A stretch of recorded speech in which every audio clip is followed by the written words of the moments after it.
BJP என்ன குத்தம் கண்டீங்கன்னு கேக்குறேன். இன்னைக்கு தமிழ்நாட்டுக்கு ஏற்றாறு போல ஒரு அரசியலை பிஜேபி செய்யல. தமிழ்நாட்டுக்கு தேவையான நிதி ஒதுக்கீடு, மதிப்பு, மரியாதை, தமிழ் செங்கோல், தமிழுக்கான இருக்கை, பாரதிக்கான மரியாதை, காசி தமிழ் சங்கம் எல்லாமே பிஜேபி தான் பண்ணிருக்கு. இந்த நாட்டின் பிரதம அமைச்சர் ஐயா நரேந்திர மோடி எந்த நாட்டுக்கு சென்றாலும் உலகின் மூத்த மொழி தமிழ் எங்கள் நாட்டில் இருப்பதில் எங்களுக்கு பெருமை என்று பேசுகிறார்.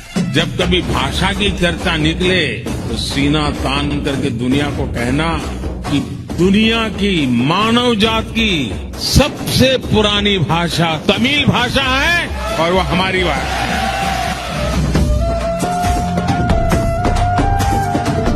எல்லாமே பிஜேபி தான் பண்ணிருக்கு. இது அலங்காரம், இது நடிப்பு. ஏதோ பண்ணாத பேசாதீங்க. சு வெங்கடேசன் ட்ரெயின் டிக்கெட்ல தமிழ் இருக்கான்னு கேக்குறாரு.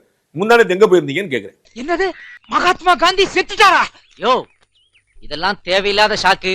கிராமத்துல பழைய பேப்பர் படிப்பாங்கன்னு கேள்விப்பட்டிருக்கேன்.